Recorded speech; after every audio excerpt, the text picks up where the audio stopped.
25,000க்கு 8% வீதம் 3 ஆண்டுகளுக்கு தனி வட்டியினை கேட்கலாங்க. ஸோ தீர்வு இப்போ உங்களுக்கு அசல் பிரின்சிபல் எவ்வளவு இருக்கு அப்படின்னு பார்த்தீங்கன்னா 25,000. வாண்ட் வட்டி வீதம் அப்படிங்கிறப்போ ரேட் ஆஃப் இன்ட்ரெஸ்ட் எவ்வளவு இருக்காங்கன்னா 8%. எத்தனை ஆண்டுகள் சொல்லியிருக்காங்கன்னா n ஈக்குவல் டு 3 ஆண்டுகள். தனி வட்டி எவ்வளவு அப்படின்னு கேட்டிருக்காங்க. ஸோ இப்போ தனி வட்டி கண்டுபிடிக்கணும் அப்படின்னு பார்த்தீங்கன்னா formula SI equal to BNR divide by 100 அப்படின்னு சொல்லிடலாம். ஸோ இப்போ பிரின்சிபல் எவ்வளோ அப்படின்னு பார்த்தீங்கன்னா 25,000 உண்டு. எத்தனை ஆண்டுகள்? 3 ஆண்டுகள் divide by rate of interest எவ்வளவு? 8 டிவைட் பை 100. ஸோ இதை கேன்சல் பண்ணிடுவோம். இங்கே ஒரு 2 ஜீரோ, இங்கே ஒரு 2 ஜீரோ கேன்சல் ஆகும்.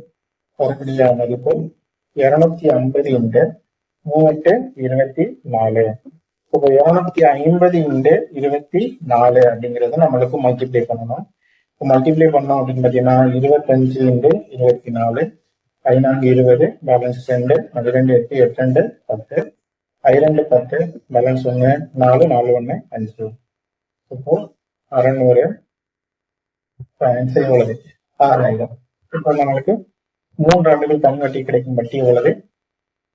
6000. 25,000 கிடைக்கக்கூடிய வட்டி 6000. அடுத்து